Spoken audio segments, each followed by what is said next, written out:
안녕하세요. 김원준입니다. 사법부 블랙리스트 논란에 대한 조사의 발표가 어제 있었습니다. 공개된 문건에 따르면 판사 감시를 법원 행정처 출신을 두어서, 그러니까 대법원장의 사람을 둬서 거점 법관으로 하여금 동향을 주기적으로 파악하는 방안이 작성되어 있습니다. 법관 한 사람 한 사람이 법과 자신의 양심에 따라서만 판결하도록 하는 게 사법 독립의 핵심 아닙니까? 거점 법관이 따로 있어서 동향을 파악했다면 북한의 5 담당자가 본질적으로 뭐가 다릅니까?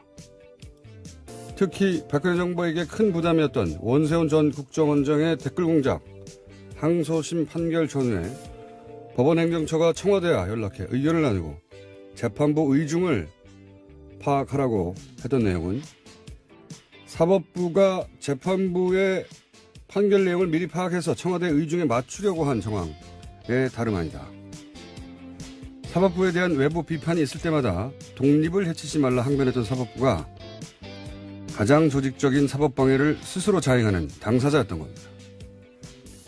묻지 않을 수가 없습니다. 누군가 사법부를 이렇게까지 망가뜨렸다. 그 당사자가 누군가 묻지 않을 수 없다. 김호준의 질문이었습니다.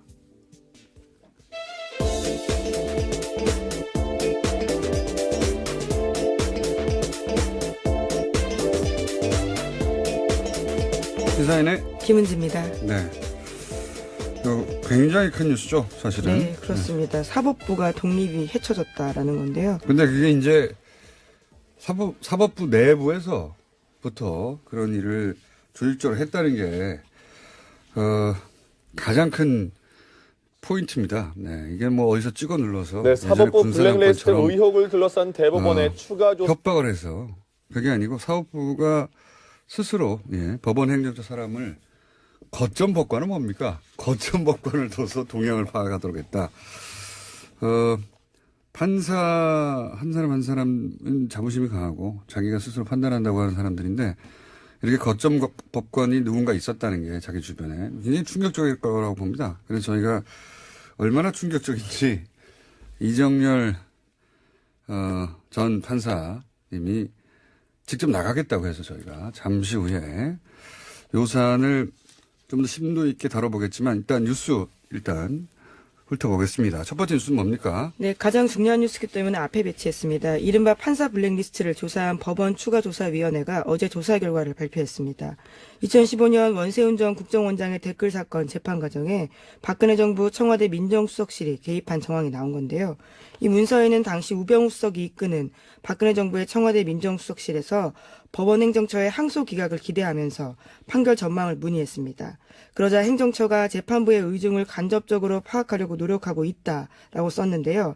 그런데 1심 결과와는 달리 예측이 어렵다라는 이야기도 쓰여 있었습니다. 이게 제가 보기에는 1심 결과는 자기가 알아서 전달했다는 거거든요. 실제 이 이야기는 이 조사 결과가 나오기 전부터 고 김영환 수석 비망록이 나왔을 때부터 네, 수첩에 쓰여 있죠. 계속해서 거론이 됐던 얘기입니다. 왜냐하면 그때 이미 1심 판결 나기 전에 1심 결과가 수첩에 적혀 있지 않느냐. 어떻게 알았냐. 근데 이제 입증할 수가 없으니까 흐지부지 됐는데요. 근데 이제 예측이 어렵다는 표현도 굉장히 두리뭉실하게 이제 순화시킨 거지만 어떻게 예측합니까? 네, 앞선 1심 결과는 예측했다라고 해석되는 대목입니다. 그러니까 예측이라는 표현을 썼지만 사법부가 역술인들이 아니잖아요. 어떻게 예측합니까? 물어봤지. 물어봐서 알아내가지고 알려줬다는 얘기죠. 예. 1심 때는. 2심 때는 뭐, 담당 판사가 완고하다든가 아니면 그 이야기를 전혀 입에 열지 않는다든가 누구한테도 말하지 않는다든가 뭐 그래서 알기가 어려웠다 이런 얘기잖아요. 1심 때는 말해줬다는 얘기죠. 네, 가장 관심을 받았던 공직선거법 관련해서는요, 무죄를 내렸거든요. 1심 재판은요. 네. 그런데 2심에서는요, 징역 3년 되고요, 법정 구속됐습니다. 자, 그런데 이제 더 재밌는 것은, 더 황당한 것은, 우병우 전 수석 여기서 등장합니다. 우병우 전 수석이, 그렇다면 상부심을 전원 합의체로 해달라. 이 의미는 잠시 후에 이정열 판사와 얘기 나눠보겠지만, 이렇게 요구했는데 또 그 요구대로 됐어요. 네, 그렇죠. 그래서 13대 0이라는 결과로서 다시 파기환송이 됐습니다. 그러니까 여기 쓰여 있는 그대로 실행됐다라고 볼 수 있는 거죠. 파기환송됐다는 요 사건에 관해서 저희가 몇 달 전에 어떻게 파기환송됐는지 진원, 시큐리티 파일, 이 증거 능력을 인정하지 않아서 파기환송됐다 이렇게 얘기했거든요. 네, 핵심 증거입니다. 예. 근데 이제 여기 문서에 보면은 핵심이 증거 능력 인정이다. 예. 그런 얘기가 적혀 있고 그 증거 능력을 인정하지 않아서 파기환송이 돼버린 거죠. 예. 이 파기환송돼서 사법부 내에서도 난리가 났었죠. 이게 뭐냐고. 근데 이제 조금 더 자세히 진원과 시큐리티를 얘기하면 진원하면 무슨 영화 같잖아요. 그게 아니고 논지를 뒤집어 놓은 겁니다. 좀 자세히 설명하자면 이게 무슨 얘기냐면 심리전을 펼칠 때 주요한 이슈가 있잖아요. 네, 매일매일 그런 내용들을 봤는데요. 어떻게 해야 되는지 지시받는 내용입니다. 그러니까 국정원장과 부소장 회의에서 주요한 지시사항이 나옵니다. 논지가 결정되는 거죠. 그 논지가 적힌 거예요. 그걸 진원이라고 제목을 정해 놓은 겁니다. 진원이 뭔지 설명을 안 해주니까 이게 무슨 엄청난 컴퓨터 파일 같잖아요. 그게 뭐 CPU 제목 같잖아요. 논지를 뒤집어 놓은 겁니다. 그 안에 논지. 그러니까 이게 인정이 돼야 국정원장이 부소장 회의를 통해서 결정한 사항이 실행에 옮겨진다. 입증이 되는 거거든요. 지시사항이 있는 내용이니까요. 그리고 이제 시큐리티 파일은 여기 보면은 아이디가 적혀 있고, 그러니까, 그때 당시 심리전단 팀, 안보 5팀인가요? 네, 김땡땡 직원의 이메일에서 나온 겁니다. 그러니까 앞 두 글자 이름이 적혀 있어요. 뭐, 김모, 이렇게 적혀 있고, 그 한 사람당 30개의, 계좌와 계정요. 계정. 예. 예, 계좌가 있으면 더 놀라운 일이었을 것 같은데요. 계정과 비번이 적혀 있어요. 네. 한 사람당 30개씩. 그리고 22명의 그 실제 명단하고 정확하게 일치해요. 그러니까 이게 초창기의 트윗 계정 아이디라고 하는 거거든요. 이것도 이런 논지가 결정되면 이런 사람들이 퍼뜨렸다. 결정적인 거죠. 예, 심리전의 범위가 확 넓어지는 겁니다. 예. 그러니까 지시사항을 그대로 수행했다. 이거는 뭐 이게 인정되면 흔히 말하는 요즘 빼박인 거죠. 빼박. 그런데 이거를 증거 능력을 인정하지 않았어요. 왜 인정하지 않았냐?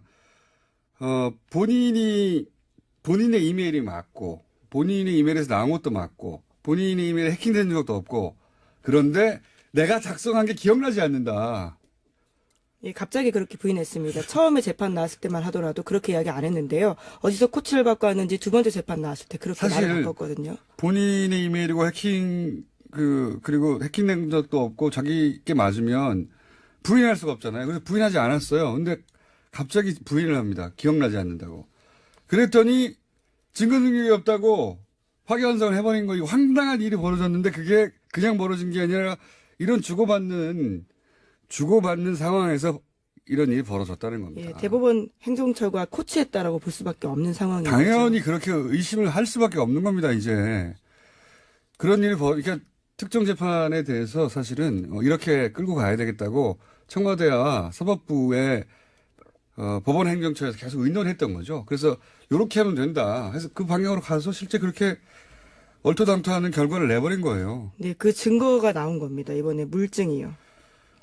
더 황당한 것은 지금 이게 이제 사법부가 자체적으로 그 당시 당시 행정처에서 쓰이던 그 주요한 그 컴퓨터를 다 열어본 게 아니에요. 다 네, 열어본 게 그렇습니다. 아니고 지금 법원 행정처에서는 거부했어요. 달라 그러는데. 거부를 해가지고 키워드 검색을 한 겁니다. 또 똑같이. 국방부 자체 조사가 우리가 신뢰할 수 없다고 하는 이유 중에 하나가 압수수색을 못하게 하는 거 있잖아요. 마찬가지입니다. 여기서는 키워드 검색을 해서 걸린 것만 나온 거고요. 게다가 그 컴퓨터에서 발견된 파일이 그런 방식으로 한 760개 정도 되는데 이 중에 300개는 이미 삭제된 거예요. 760개를 그럼 다 열었냐? 열지 못했어요. 760개 대부분을 열지 못하고, 왜냐하면 거기 비밀번호가 걸려있기 때문에 비밀번호가 걸려있는 걸 열지 못하고 나온 게 이 정도예요. 네, 사실 비밀번호 걸려있는 것도 설정을 풀 수 있는데요. 해당 판사들이 비밀번호를 알려주지 않아서 열어보지 못하고 있다고 합니다. 이게 조사도 아니에요, 제대로 된. 그냥 열려있고 키워드에 걸려있는 일부 파일에서만 이렇게 나온 겁니다. 이 정도가. 근데 비밀번호를 걸었으면 더 민감할 거 아닙니까, 내용이. 그걸 아예 열어보지도 못한 거예요. 예. 네, 그리고 핵심 인물로 꼽히고 있는 임종원 전 법원행정처 처장이 있습니다. 차장이 있는데요. 이 사람이 사용하던 공용 컴퓨터는 아직까지도 조사를 하지 못하고 있다고 합니다. 이게 이제 상식적으로 이해가 잘 안 가실 수 있는데, 이건, 직장 내에서, 예, 비유를 하자면, 직장 내에서 자기들끼리 조사한 거예요. 말하자면. 그것도 직장 내 다른 부서에서, 우리 안 된다고, 그거. 검사 못 한다고, 조사 못 한다고 해가지고, 그거 못 한 거예요.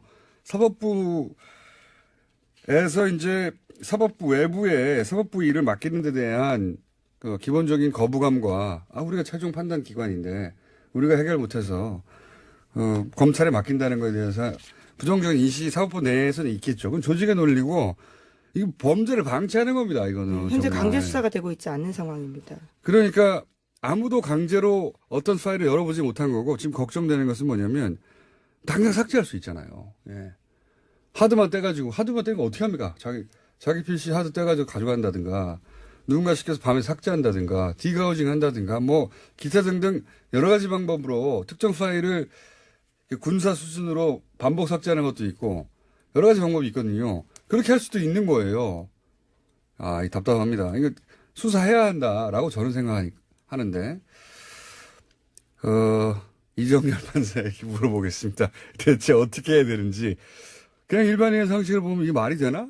이렇거든요. 아니, 이렇게 파일이 많은데 이걸 다 열어보지도 못하고, 안 주면 조사도 못하고, 이미 검색어로 나온 것만 해도 이게 법 위반이 명백한데 판사들이 이런 법 위반을 그냥 두는 거잖아요. 이거 답답합니다. 큰 사건입니다, 아주. 잠시 후에 집중적으로 다뤄보기로 하고요. 자, 다음 뉴스는 뭐가 있습니까? 네, 다스 관련 소식 빼놓을 수 없습니다. 이명박 전 대통령의 다스 설립 자금 4억 2천만 원 됐다라는 핵심 증언이 나왔습니다. 시사인 보도인데요. 김성우 전 다스 사장의 검찰 진술이기도 합니다. 이 전 대통령이 다스 설립 자금을 댔다라는 증언이 나온 것은요, 이번이 처음입니다. 설립 자금의 액수가 나온 게 처음이군요. 네, 4억 2천만 원 냈다고 합니다. 1987년에 설립이 됐는데요. 당시에는 대부기공이라는 이름으로 열렸습니다. 자, 예, 다스 관련 소식이 이제 특활비가 갑자기 터지면서 약간 뒤로 미뤄져 있는데, 다스는 사실 거의 수사가 끝났다라는 이야기도 들립니다. 예, 입증을 사실상 한 거나 마찬가지다. 소환만 남았다. 이런 얘기가 있긴 합니다. 네, 그런데 그 중에서 이제 다스를 이명박 전 대통령이 설립했다라고 하는 이야기는 나왔는데, 돈이 초기 자본금 4억 2천이 이명박 전 대통령으로 나왔다. 액수가 특정됐습니다. 자, 다음 뉴스는요? 네, 검찰이 이상득 전 의원, 그러니까 이명박 전 대통령의 둘째 형인 이상득 전 의원의 국정원 특수활동비 받아간 정황을 포착했다라고 하는데요. 이명박 정부 시절에 있었던 일입니다. 목욕만 당시 국정원 기조실장 등 관계자들의 진술인데 2011년에 억대 돈을 받아갔다라는 겁니다.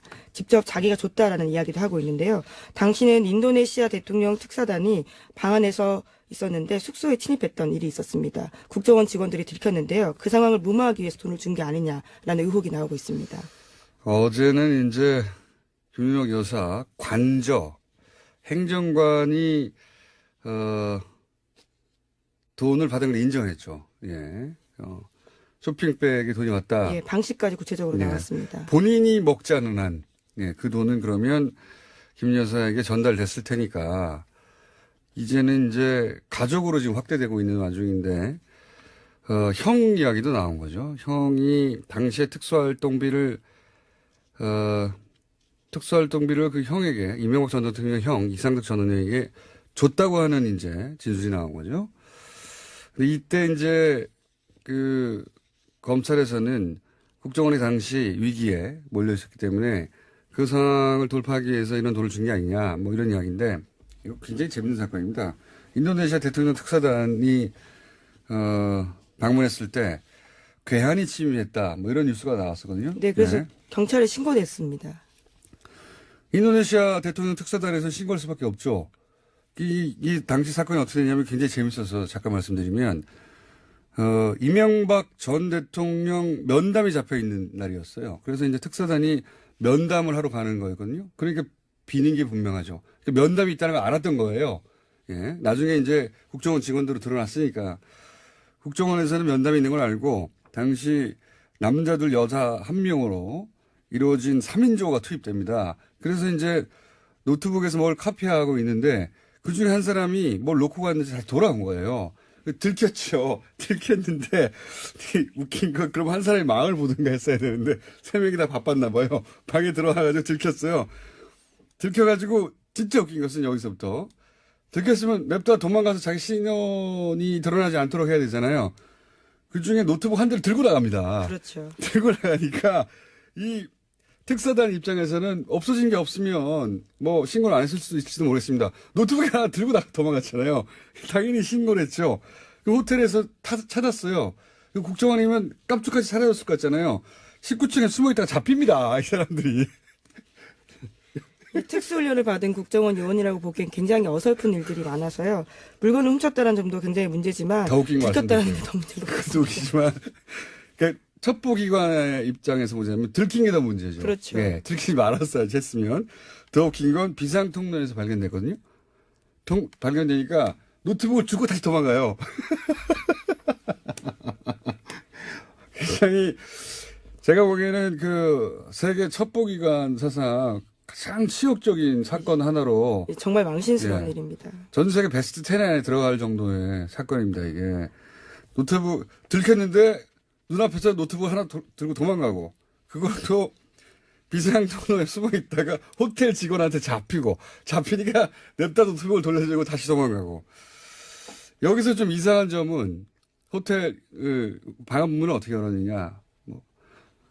이 침입한 뭐 흔적이 없다. 예, 그럼 카드키를 가져가는 거 아니야? 호텔이 협조한 거 아니냐? 게다가 이 비상통로에서 발견됐을 때 잡혔어야 되잖아요. 노트북을 주고 어떻게 도주하였냐? 도주도 이상합니다. 네, 그래서 당시에 국정원 별명이 걱정원이었습니다. 워낙 걱정 끼치는 일들이 많다고요. 그때 돌았던 변명이 더 웃깁니다. 바로 2층에 국정원 기관에서 쓰던 방이 있었는데 그 방에서 노트북을 가져오라고 했는데 방 번호를 잘못 알아가지고 그 아래층에서 그걸 가져갔다. 이런 식으로 해명했거든요. 말도 안 되는 소리죠. 그런데 직원 누군가 들어오는데 그 노트북 하나를 왜 들고 도망갑니까? 아, 방 잘못 알았습니다. 해명해야 되죠. 예. 말도 안 되는 소리인데 어쨌든 그렇게 웃긴 사건이었습니다, 이게. 생각이 나서. 댓글 공작이 아무래도 치중하다 보니까 정보기관 본연의 역할을 제대로 못하는 게 아닌가. 굉장히 치욕적인 예. 사건이었고, 그래서 이제 또 질타를 받다 보니 이런 식으로 국면을 넘기려고 당시 이제 이상득 전 의원 같은 경우에는 그 형님이고 힘 막강했으니까 로비를 한 게 아닌가.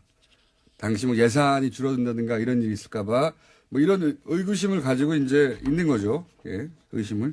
이제 소환해서 추궁한다고 합니다. 자, 네, 어제 압수수색도 있었습니다. 웃긴 사건이었습니다. 자, 그때 특활비가 건네졌을 줄이야. 자, 다음 뉴스는 뭡니까? 네, 어제 박근혜 전 대통령 재판의 증인으로 안봉근 전 비서관이 나왔습니다.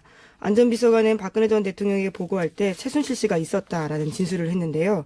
문고리 3인방으로 불린 이재만, 안봉근, 정우성 전 비서관이 있는데 이 세 사람이 보통 일요일 오후 3, 4시 청와대 관저에서 박근혜 전 대통령에게 업무를 보고했다고 합니다. 이때 최순실 씨가 옆에 있었다라고 합니다. 옆에 있었던 것까지는 놀랍진 않아요. 이제 놀랍지 않은데 이 상하관계가 여실히 드러나는 증언이에요. 그러니까 문고리 3인방은 김기춘, 예, 막강했던 김기춘 비서실장조차 문고리 3인방을 어려워했다고 하거든요. 근데 이제 최순실 씨는 전혀 어려워하지 않았던 거죠. 예.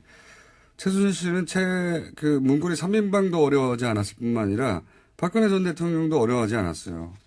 여기 보면 대통령한테 보고를 하는데 그냥 들락날락 왔다 갔다 했다는 거잖아요. 예, 다 앉아있는데 혼자만 계속 왔다 갔다 하고 있었다고 그러니까 합니다. 보통 이제 대통령한테 누군가가 참모들이 보고하고 하면 그 자리에서 참석하거나 참석하지 않거나 하는 것이지 어른들한테 얘기하는 왔다 갔다 하지 않잖아요. 대통령이 아니어도 왔다 갔다 하는 거예요. 그리고 누구도 그러지 말라거나 나가 있으라거나 말하지 못하였다. 예, 최순실 공화국이었다 실제 이런 얘기입니다. 자. 재미있는 큰 사건이 있어서 얘기하다 보니까 뉴스 몇 개 못했네요. 예. 제목 한두 개 정도는 읊고 지나가야 되겠습니다. 예, 어떤 걸로 할까요? KBS 네이버 그리고 평창 올림픽이 있는데요. 예. 예. 제목만 읽어주세요. 예, 알겠습니다. 고대훈 KBS 사장에 대한 해임 제청안이 어제 이사회에서 가결됐습니다. KBS 이사회가 6대1로 해임 제청안을 통과시켰는데요. 그래서 이제 언론노조 KBS 본부가 내일 오전 9시부터 업무에 복귀한다라고 합니다. 아, 드디어 복귀하는 거군요. 예. 자, 일각에서는 이제 정현주 사장도 이런 식으로 해임했다라고 물타기를 하는데 완전한 차이가 있죠. 뭐 정권이 찍어 누른 케이스였고 이거는 구성원들이 받아들일 수 없다는 겁니다. 네. 본질적으로 완전히 다른 사안이고요. 자, KBS 사안도 일단락이 돼가고 있습니다. 자, 다음은요. 네, 네이버 내부 데이터를 한국일보가 단독 입수해서 보도했는데요. 오늘 아침입니다. 메이크로 프로그램 사용 흔적은 없다라고 하는데요. 하지만 하나의 IP에서 최대 11개의 아이디를 바꿔가면서 공감 추천을 한 경우가 있다라고 합니다. 네이버의 내부 데이터를 어떻게 한국일보에 입수합니까? 네이버가 준 거죠. 예. 네이버 입장에서 이제 소위 그 프로그램이 사용된 게 아니다라고 하는 해명을 하고 싶었나 봐요. 네이버의 언론 플레이라고 봐야죠. 네. 어쨌든 그 와중에서도 IP 하나에 뭐 여러 아이디가 등장하긴 한다. 근데 프로그램은 돌아가지 않았다. 이런 네이버가 억울해서 내놓은 항변이 실린 보도인 것 같습니다. 이건 수사가 들어갔을 테니까 다음에 또 추가로 나오겠죠, 실제. 다음은요? 네, 평창 동계올림픽 주간 방송사가 미국 MBC인데요. 여기에 사장이 방북을 했다고 합니다. 또한 광고 수익이 1조 원대 이를 것으로 예상된다라고 합니다. 광고 수익이 1조 원대라는 의미는 뭡니까? 네, 광고 수익이 1조 원대라고 하는 건요. 광고 판매량이 이제 9억 달러, 9,500억 원을 넘어선다라는 건데요. 그러니까 지난번 소치 동계올림픽 때보다 더 많은 광고가 팔렸다라는 겁니다. 광고가 역대 1위다 뭐 이런 그런 얘기인가 보죠? 네. 우리 생각하고는 다르게 평창 올림픽이 흥행이 되고 있다 이런 얘기네요. 이야기도 잠시 후에 저희가 김준 박사 오랜만에 모셔가지고 미국 셧다운 얘기와 함께 좀 다뤄보겠습니다. 시사인의 김은지였습니다. 감사합니다. 조사한 법원 추가조사위원회가 어제 조사 결과를 발표했습니다. 2015년 원세훈 전 국정원장의 댓글 사건 재판 과정에 박근혜 정부 청와대 민정수석실이 개입한 정황이 나온 건데요. 이 문서에는 당시 우병우 수석이 이끄는 박근혜 정부의 청와대 민정수석실에서 법원 행정처의 항소 기각을 기대하면서 판결 전망을 문의했습니다. 그러자 행정처가 재판부의 의중을 간접적으로 파악하려고 노력하고 있다라고 썼는데요. 그런데 1심 결과와는 달리 예측이 어렵다라는 이야기도 쓰여 있었습니다. 이게 제가 보기에는 1심 결과는 자기가 알아서 전달했다는 거거든요. 실제 이 이야기는 이 조사 결과가 나오기 전부터 고 김영환 수석 비망록이 나왔을 때부터 수첩에 쓰여 있죠. 계속해서 거론이 됐던 얘기입니다. 왜냐하면 그때 이미 1심 판결 나기 전에 1심 결과가 수첩에 적혀 있지 않느냐. 어떻게 알았냐. 근데 이제 입증할 수가 없으니까 흐지부지 됐는데요. 근데 이제 예측이 어렵다는 표현도 굉장히 두리뭉실하게 이제 순화시킨 거지만 어떻게 예측합니까? 네, 앞선 1심 결과는 예측했다라고 해석되는 대목입니다. 그러니까 예측이라는 표현을 썼지만 사법부가 역술인들이 아니잖아요. 어떻게 예측합니까? 물어봤지. 물어봐서 알아내가지고 알려줬다는 얘기죠. 예. 1심 때는. 2심 때는 무죄할 수 없다. 김호준의 질문이었습니다.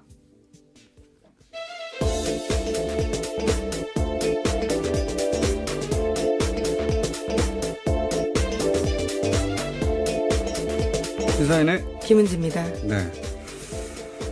굉장히 큰 뉴스죠, 사실은. 네, 그렇습니다. 사법부가 독립이 헤쳐졌다라는 건데요. 근데 그게 이제 사법부 내부에서부터 그런 일을 조직적으로 했다는 게, 가장 큰 포인트입니다. 네. 이게 뭐 어디서 찍어 눌러서. 네, 사법부 블랙리스트 군사정권처럼 의혹을 둘러싼 대법원의 추가 조사. 협박을 해서.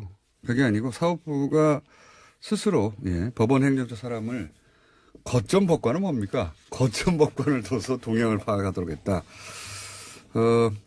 판사 한 사람 한 사람은 자부심이 강하고 자기가 스스로 판단한다고 하는 사람들인데 이렇게 거점 법관이 누군가 있었다는 게 자기 주변에 굉장히 충격적일 거라고 봅니다. 그래서 저희가 얼마나 충격적인지 이정열 전 판사님이 직접 나가겠다고 해서 저희가 잠시 후에 요 사안을 좀 더 심도 있게 다뤄보겠지만 일단 뉴스 훑어보겠습니다. 첫 번째 뉴스는 뭡니까? 네, 가장 중요한 뉴스이기 때문에 앞에 배치했습니다. 이른바 판사 블랙리스트를 분당 판사가 완고하다든가 아니면 그 이야기를 전혀 입에 열지 않는다든가 누구한테도 말하지 않는다든가 뭐 그래서 뭐 알기가 어려웠다 이런 얘기잖아요. 1심 때는 말해줬다는 얘기죠. 네, 가장 관심을 받았던 공직선거법 관련해서는요, 무죄를 내렸거든요. 1심 재판은요. 네. 그런데 2심에서는요, 징역 3년 되고요, 법정 구속됐습니다. 자, 그런데 이제 더 재밌는 것은 더 황당한 것은 우병우 전 수석 여기서 등장합니다. 우병우 전 수석이 그렇다면 상부심을 전원 합의체로 해달라. 이 의미는 잠시 후에 이정열 판사와 얘기 나눠보겠지만 이렇게 요구했는데 또 그 요구대로 됐어요. 네, 그렇죠. 그래서 13대 0이라는 결과로서 다시 파기환송이 됐습니다. 그러니까 여기 쓰여 있는 그대로 실행됐다라고 볼 수 있는 거죠. 파기환송됐다는 요 사건에 관해서 저희가 몇 달 전에 어떻게 파기환송됐는지 진원, 시큐리티 파일, 이 증거 능력을 인정하지 않아서 파기환송됐다 이렇게 얘기했거든요. 네, 핵심 증거입니다. 예. 근데 이제 여기 문서에 보면은 핵심이 증거 능력 인정이다. 예. 그런 얘기가 적혀 있고 그 증거 능력을 인정하지 않아서 파기환송이 돼버린 거죠. 예. 이 파기환송돼서 사법부 내에서도 난리가 났었죠. 이게 뭐? 안녕하세요, 김원준입니다. 사법부 블랙리스트 논란에 대한 조사의 발표가 어제 있었습니다. 공개된 문건에 따르면 판사 감시를 법원 행정처 출신을 두어서 그러니까 대법원장의 사람을 둬서 거점 법관으로 하여금 동향을 주기적으로 파악하는 방안이 작성돼 있습니다.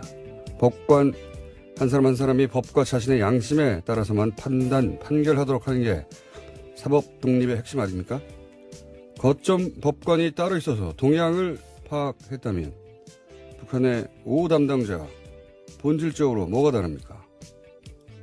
특히 박근혜 정부에게 큰 부담이었던 원세훈 전 국정원장의 댓글 공작, 항소심 판결 전후에 법원 행정처가 청와대와 연락해 의견을 나누고 재판부 의중을 파악하라고 했던 내용은 사법부가 재판부의 판결 내용을 미리 파악해서 청와대 의중에 맞추려고 한 정황에 다름 아니다. 사법부에 대한 외부 비판이 있을 때마다 독립을 해치지 말라 항변했던 사법부가 가장 조직적인 사법방해를 스스로 자행하는 당사자였던 겁니다. 묻지 않을 수가 없습니다. 누군가 사법부를 이렇게까지 망가뜨렸다. 그 당사자가 누군가냐고. 근데 이제 조금 더 자세히 진원과 시큐리티를 얘기하면 진원하면 무슨 영화 같잖아요. 그게 아니고 논지를 뒤집어 놓은 겁니다. 좀 자세히 설명하자면 이게 무슨 얘기냐면 심리전을 펼칠 때 주요한 이슈가 있잖아요. 네, 매일매일 그런 내용들을 봤는데요. 어떻게 해야 되는지 지시받는 내용입니다. 그러니까 국정원장과 부소장 회의에서 주요한 지시사항이 나옵니다. 논지가 결정되는 거죠.